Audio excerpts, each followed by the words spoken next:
Hello and welcome to another episode of Artful Loving. In today's episode, I'm going to talk about consensual non-monogamy. If this is of any interest to you, stick around. Hopefully, it's going to be useful to you.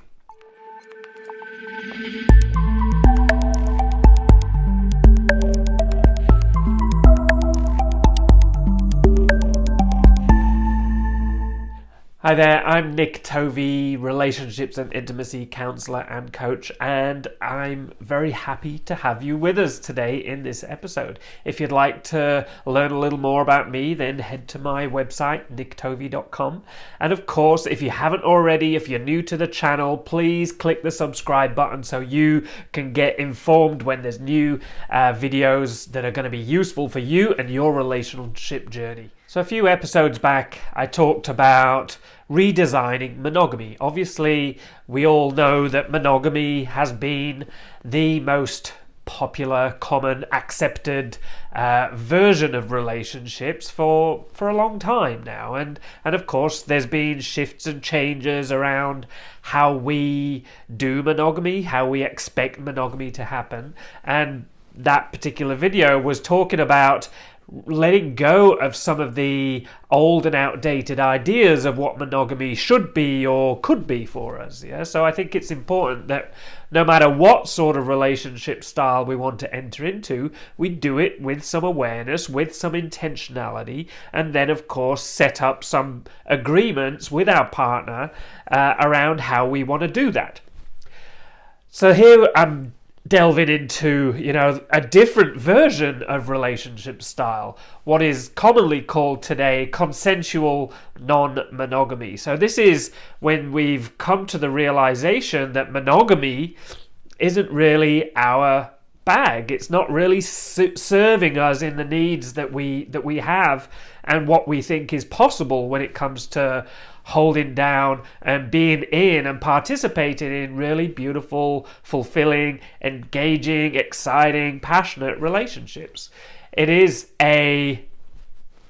definitely, I'll say this on the outset, it's definitely not a choice that everybody's going to be okay with.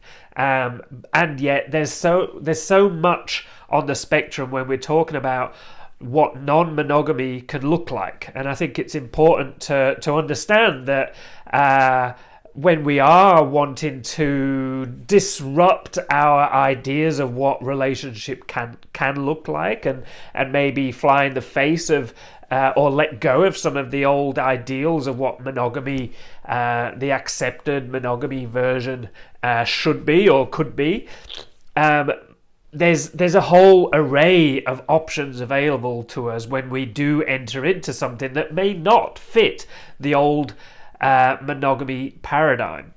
So some of the common ways in which people do engage in consensual non-monogamy is things like swinging, going to swinging clubs or swinging parties and having exchanges with other couples or other people in those sexual encounters. It's very much, generally from a swinging point of view, that's very much a sharing of sexual interaction with other couples or other individuals. And it may not necessarily be about being in relationship with those other couples in a more extended period of time. It's very momentary. It's very much about sharing an experience, and then we all go our separate ways. Another option is cuckolding. Cuckolding is when a couple, particularly the man, likes to see his partner, his female partner, engaging in sexual interactions with another man. And so he's there able to observe, able to pay witness to, not necessarily participate in, but pay witness to his partner having sexual encounter with another man. That is obviously a non-monogamy experience there, but of course it is a thing that some people are into, and of course not many people are going to be into. So it is a very niche arrangement there.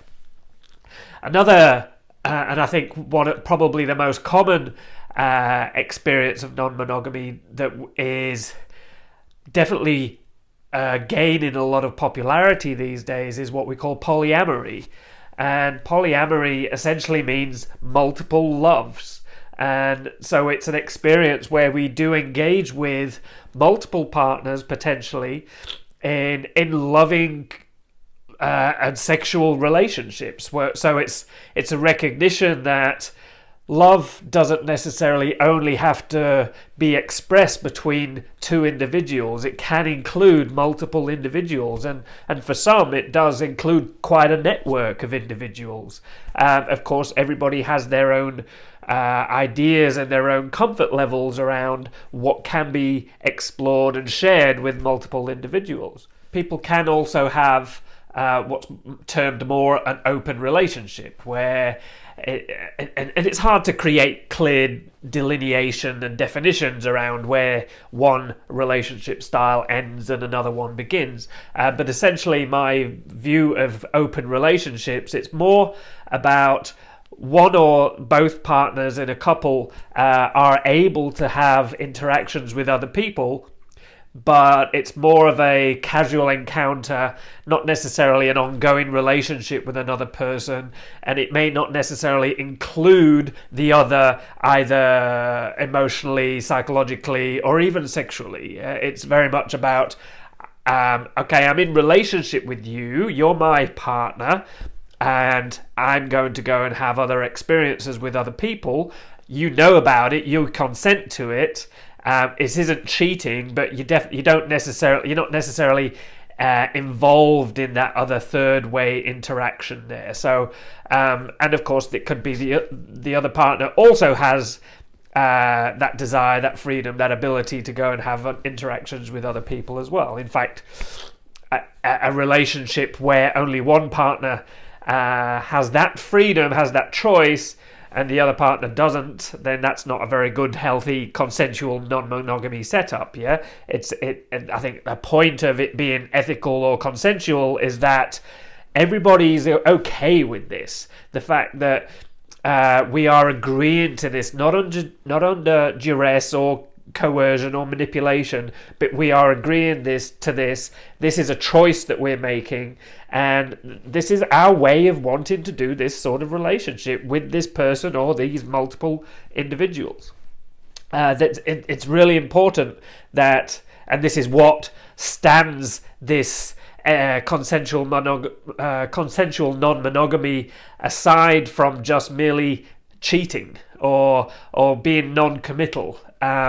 It's about a choice of freedom and a exploration of new paradigms, or maybe not new paradigms, but different paradigms of relating than the accepted norm. And I think that's a really healthy thing. Doesn't always mean it's easy, doesn't always mean it doesn't come with its challenges, and we'll talk a bit more about this in a minute. But I think it's a good thing to explore new avenues, new places, and new territory when it comes to relating. We shouldn't just accept, okay, here's another individual, we're attracted to each other, let's have a relationship, and just assume without conversation, without agreements being made, without any level of communication around what sort of relationship style we want to be engaged in. And I just want to mention here that I'm not necessarily pro one choice, one style, or the other. What I am very much pro and very much make a stand for in my work and in my life is freedom of choice, and also not just accepting a paradigm that somebody else wants, or just what my parents had, or what society believes I should have. I feel excited about exploring new territory, and so what I'm very much, what the purposes of this video is, and a lot of my work is really about introducing new concepts, new ideas, new ways of doing relationship, and then providing the tools and the resources and the understanding so we can navigate that sort of relationship well, functionally, successfully, and hopefully with as little conflict and trauma as possible. I think it's important to say that not every there's no perfect answer. There's no perfect style. Every style of relating has its challenges, has its issues that are going to come up, and so it's important for us as the individuals as a part of a relationship that we recognize our own capacities for what we can deal with, what we have the will to face within ourselves in order to make this sort of relationship work. Just because we're not satisfied with monogamy, but we feel that there's a different way that's possible, polyamory or open relating or any consensual non-monogamy style is challenging. It brings a lot of stuff up in us, which we need to face, and a lot of this is in some ways it's the purpose behind going into any sort of consensual non-monogamy. It gives us an opportunity as individuals to face and look at some of our own insecurities, our own jealousies, our own attachment wounds that may have come from childhood, and to look at those, to really address those so they don't necessarily play a big part in our relational dynamics. And I think it's important to recognize that we all have that stuff. We all have our own childhood wounds, our own ways in which we've been hurt by previous partners, or ways in which we get jealous, and all of those sorts of things. So whatever relationship style we're into, these are going to get triggered from time to time. And so it's important for us, if we want to do any sort of relationship really, really well, is we need to take a look at those things. We need to turn our gaze inwards and go, okay, why do I get triggered by that sort of behavior? What is it about that when he talks to me that way, or when she looks at a person that way? What does that do to me, and why do I get so emotional and so triggered by that sort of behavior? It's not about them, it's about you. This is our stuff. This is our wounding that we need to address. So we need to take responsibility for it and do the work in order to release its power over us, so we can then freely engage in whatever relationship style we want to choose. I just want to mention a particular problematic phenomenon that I've noticed as the popularity of things like polyamory and open relating have arisen in our culture today, is a lot of people are choosing this path as a way to avoid deep commitment in other relationships, and they think, I'm just going to go from relationship to relationship. I'm not going to settle down with one person. I'm going to give myself the freedom to date and have sex with and relate with whoever I want, which is, that's not in itself a bad thing, and I think it's a beautiful thing. It can be, but I think it's also important that we look at, how am I using this as a way to avoid deep commitment, deep relationship with one person that of course brings up all of our vulnerabilities. Deep intimacy has to trigger our insecurities, our vulnerabilities. In order to be truly intimate with another, we have to expose ourselves. We have to allow that other person to see all of the parts of ourselves that we want to hide from the world. So it's futile to be choosing a relationship style, a non-monogamous relationship style, in order to avoid that level of intimacy, because we're just running from ourselves. Yeah. So it's important when we do, and if we end up engaging with somebody who says that they want to have a polyamorous relationship, let's explore that a little bit more and delve into, what's your motivation here? What sort of relationships are we talking about here? How many, what are the parameters in which you want to engage? It's really, really important that these conversations are had very, very early in the relationship and in the exploration of any style of non-monogamy. What else I think is important to mention is that just because people are engaged in a consensual non-monogamy relationship doesn't mean that cheating doesn't happen. Yeah, even though in these situations we have the freedom and the ability to engage with other people, people still go outside of the boundaries, still go outside of their agreements, for a manner of reasons. Often just because they're not very good at telling the truth. They're not very good at asking and speaking about their true desires. And so as a way to avoid those vulnerable conversations, they just go off and do whatever it is they do. And of course, this causes just as much damage as cheating would do in a monogamous relationship. So it's important not to just assume that cheating doesn't happen in a non-monogamy setup, even if it's consensual and agreed upon. So why would anybody want to enter into any experience of consensual non-monogamy? It's a good question, yeah? There's a lot we're going to have to face, a lot of challenge that is potentially going to come up for us. But what I think it's important to understand here, and one of the great reasons and purposes for us to expand into this level of freedom and love and difference is, well, just that, yeah. One of the challenges of a monogamous relationship is that we can lose that experience of difference. Yeah, novelty disappears after we've been with somebody for a period of time. So if I'm with this person all the time, it's no doubt the experience of novelty and newness and the joy of exploring and discovering something new about a person, whether that's just psychologically, relationally, or sexually, that disappears, or at least it wanes. So in a non-monogamous setup, we're dealing with that. Tick. I can have different experiences with different people.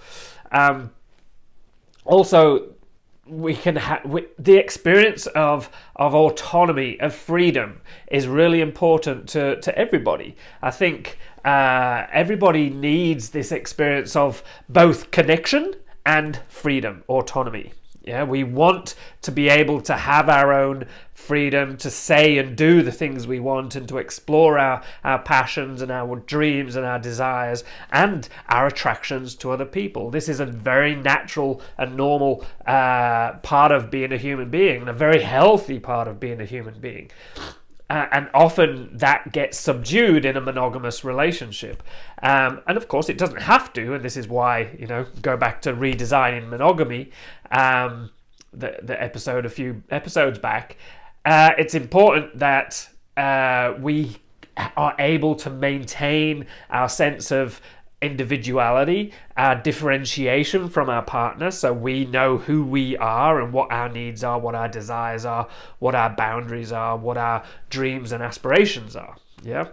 So having that level of autonomy in our relationship, and of course it doesn't mean, and this will come into agreements in a little minute, but again, any sort of consensual non-monogamy setup needs to have very clearly defined parameters about what's okay and what's not okay.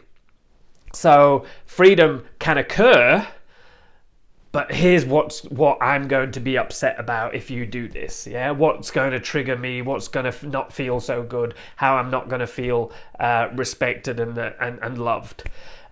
These are or safe. Yeah, these are the really important reasons for having very clearly defined agreements, and we'll talk about that in a second. So how do we go about beginning to have this conversation? If this is something that you feel a little excited by, intrigued by, you feel like this could be for you, how do you go about having this conversation and starting to explore how we can, as a couple, create an experience that provides that sense of novelty, that sense of freedom, that sense of autonomy, and ultimately the important part is that by exploring those things, we're bringing something back not only to our own lives, but back to the relationship. So it's important that we're not taking away from the relationship and depleting the relationship, but we're feeding it, we're nourishing it, we're actually doing something that serves the relationship. And this is a guidepost, if you like, to follow throughout our interactions in any sort of non-monogamy setup. Is like, is this interaction, is this choice I'm about to make, is that going to serve me? Is it going to serve the relationship? Is it going to cause harm? We need to be questioning that. So we want to start to explore the conversation, and of course it's possibly an uncomfortable and potentially scary conversation to bring up with a partner. What do you feel about that?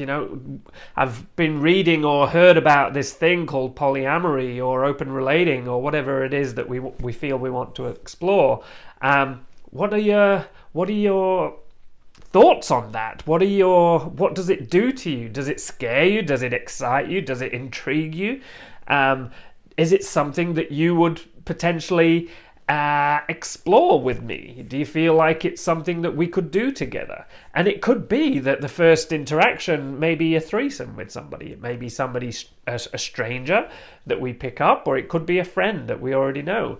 And so we're getting to experience not only a sexual interaction with another, but we're doing it in conjunction with our partner. So we're included. I think this is really important in any consensual non-monogamy experience, is that there's a sense of inclusion. So we're not being left. We're not being left on the sidelines as you go and explore your needs and sow your royal oats, whatever it is.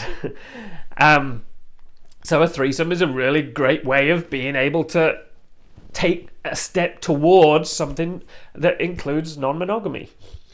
And then, of course, we could explore it with other people. And then what's important is that we're setting some parameters. So, and some boundaries and making agreements around what's okay, what's not okay. It could be that we start with flirting with somebody, yeah? That feels like, ooh, that's a bit edgy, but I could cope with that. It's not going to send me into a crazy experience of trauma and jealousy, but of course it's going to feel uncomfortable, but I can cope with it for now. And then we could take it a step further to kissing, and then whatever we feel like doing from there. I think it's important to, when we are exploring consensual non-monogamy with a partner, is yes, we want to have these experiences with other people. That's a good thing. It's an important thing to recognize and to own and to bring into the open conversation. It's also really important to know that my behavior is going to have an impact on my partner. So how I do that, how I interact with other people, who I interact with, what I do with those other people, how I go about interacting with those other people and dating them, and the conversations that I have with my partner when I come home after a date. These are all really important things to consider. How is my behavior having an impact on my partner? This is the marriage of what I call sovereignty and synergy. So sovereignty is about pursuing our own needs, our own destiny, our own desires. It's about looking after self. Synergy is recognition that I'm a part of an ecosystem. So whatever I do, my behavior has a flow-on effect to the rest of the ecosystem. And of course, if I'm in a relationship with someone, maybe I share a family with my partner, my behavior is of course going to have an impact and a flow-on effect to the ecosystem. That is an ecosystem. So it's important to recognize that, yes, I have the freedom to follow my desires, and yet the following of my desires is going to have an impact on the people around me, i.e. my partner, particularly. So how can I do that in a way which is compassionate, which is understanding, which is clear, and there's no room for guesswork or ambiguity. It's important that the conversations that we have are super, super clear. And the agreements that we made are super, super clear. So we know if we've gone outside of an agreement. We know if our partner's fucked up and done something that we didn't agree to. Yeah, it's really important. So we don't leave any room for assumptions, for guesswork, for ambiguity. Jealousy is going to happen. It is going to happen, no matter how, emotionally together you are, no matter how evolved you are, no matter what work you've engaged in. There are going to be opportunities for your own jealousies, your insecurities to get triggered, especially when we're engaged in any sort of consensual non-monogamy. It may be that on a conscious level, a cognitive level, you're absolutely 100% certain that this is the path that you want. This is where you want to go. You're totally okay with your partner having this sexual interaction with another person. And then as it approaches, or as it's happening, or afterwards, there's this part of you that is just screaming, "Ah! No!" That we are not just cognitive beings. We have emotions. We have our animal body and our more primal and primitive areas of our consciousness, and our brain and our body. If we've had any sort of emotional wounding from childhood, whether that be abandonment, neglect, any sort of abuse experience, if our boundaries haven't been looked after, if we've got any sort of attachment wounding from our early childhood experiences, if we've been cheated upon, if we've got any reason not to trust a partner, these are going to get really, really highlighted and exacerbated in any sort of non-monogamy experience. So it's important that we are doing our internal work. We're doing the work that we need to do in order to soothe those parts of us that do get jealous, that do get triggered, that do feel abandoned. And it's also important as a partner of somebody with those feelings that we understand, that we can be compassionate, and we can go, okay, I understand what's going on here. It doesn't mean we need to necessarily stop what we're doing. It doesn't mean we necessarily have to suppress our desires and our expression of our freedom. But we need to know that there are going to be consequences. There are going to be impacts that are experienced by our partner if we do go and do those things. So it's important for us to have some tools that we can use to allow our partners to know how we're doing. I came across this tool. It's definitely not my own, but I came across this tool a few years ago as a way to be able to communicate to each other how we're doing, how our nervous system and our emotional state is doing when it comes to interacting with another person. We need to understand that our nervous system is going to get activated, and sometimes we can have all the best ideals, all the best intentions, but our cognitive mind gets hijacked. Our rationality gets hijacked by this deeper part of us that is extremely powerful. And if we've got some level of trauma there, that it can be activated and it hijacks us.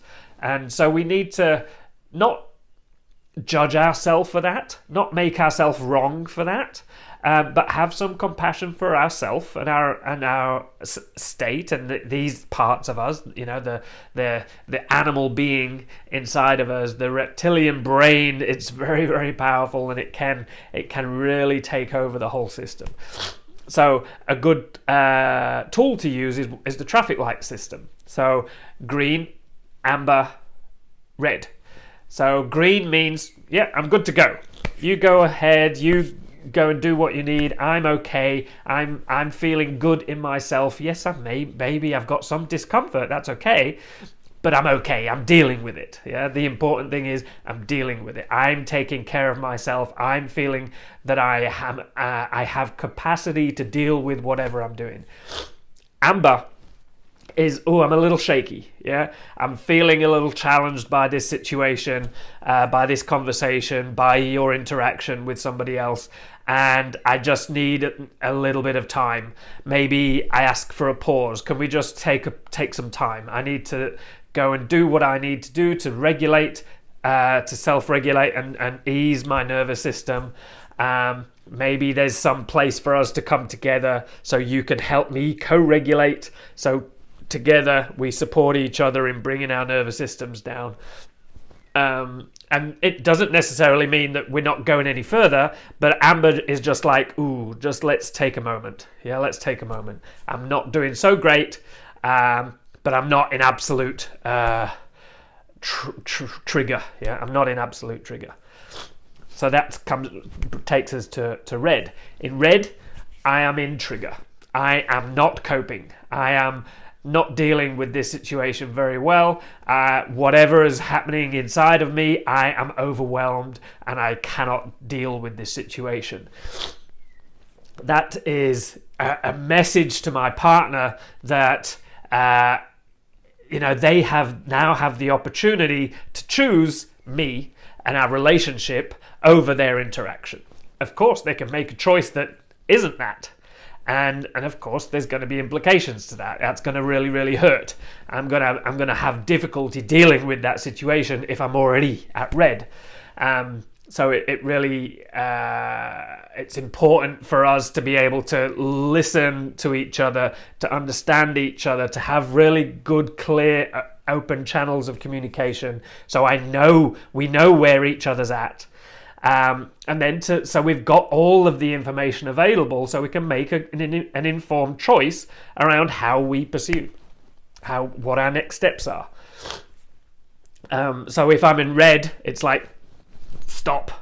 I need time. I'm not coping. I need some help. I need some support. And it may not be that my partner's the best person to support me, but I need some support. That's the reality of it. I'm not dealing. Yeah.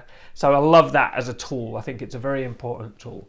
And of course we can use that for interactions with other people. We could use it for a conversation that I'm having with my partner about their interactions with another people or their desires to interact with another people. If we're having a conversation and all of a sudden I can feel myself getting into that point where I'm in amber and I'm going towards red, let's put a pause on the conversation. I need to go and do something. I need to take care of myself. I need to self-regulate. If we can co-regulate, even better. But I'm not coping. And we need a pause. That's a really, really important thing to know we have the permission to use, is that pause. So like I've said, I'm not necessarily advocating for one relationship style or another. I think they all have their gifts and their potential pitfalls, and so it's important for us that we're engaging in a relationship style with somebody who can meet us there, who we're on the same page with, that works for us, that's fulfilling, that gives us the opportunity to really go deep with somebody and have an experience, somebody or potentially many somebodies, and to have a real experience of deep love and commitment and connection. I think it's something we all want. If we're using casual non-monogamy as a way to avoid intimacy, then you need to look at that. That's not okay. That's not good for you. It's not serving you. And maybe it's fun for a while, but ultimately, are you avoiding something that actually you really, really yearn for inside? And of course, everyone's different on that. Yeah, so there's no judgments around it. I think it's just important that we check in with ourselves and be radically honest with ourselves. Why am I pursuing this relationship style? Is it right for me? Do I have the capacity, the emotional intelligence and the emotional mastery to be able to deal with all the challenges that come up with the potential of my partner interacting with other people, potentially falling in love with other people. Yeah, this is one of the premises of particular polyamory as a choice, as a lifestyle, is that love is infinite. There's no finite amount of love that can be shared and should only be shared with one person. I can have love with many people, and I feel that there's truth to that. Yeah, I think it's definitely a possibility. Is it for everybody? Absolutely not. Is it easy? Absolutely not.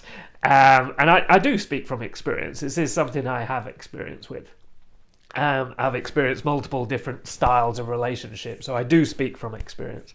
It is love, connection, intimacy, relationships, sex is beautiful. And so I think it's a really important thing for us to be able to explore how we do that and how we can do it really, really well, and not to just accept an old paradigm if it doesn't fit for us. I'm very I'm pro that.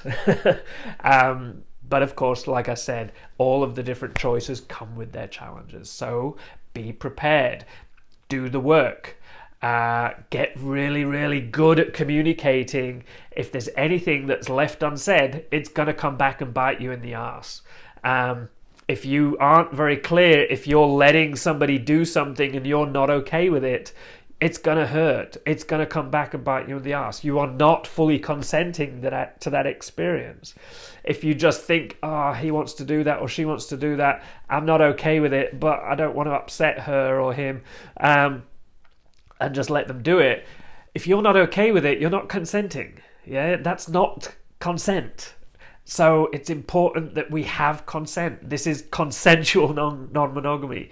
So we need to know and be able to have the courage to speak up when it's like, actually, I don't feel good about this. I'm not, for whatever reason, I'm not feeling okay with this. It doesn't mean, no, you're not allowed. This is really important. This isn't about permission. It's about taking ownership for what we're doing. Part of the reason to enter into these sorts of arrangements is to get to break free of that level of ownership of I own you, so therefore you can't do what you just want to do. You only are able to do what I allow you to do. Let's not do that. That's the old paradigm. That's something that isn't very nice, doesn't serve people, and this is like how we can explore what it is to be more free as human beings. Anyway, I'll leave it there. I could talk about this a lot.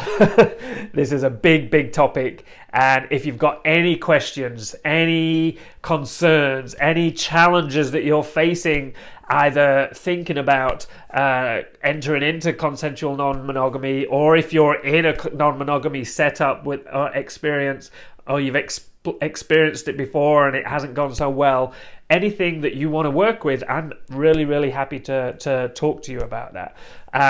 This is not an easy path, yeah. So it does take some work, and it's great to have some extra support. So if that is the case, please get in contact. I'd love to read your comments. Please comment below. If you like this, what I'm sharing, please like it. Please share it with your friends on your socials. And of course, if you haven't already, subscribe.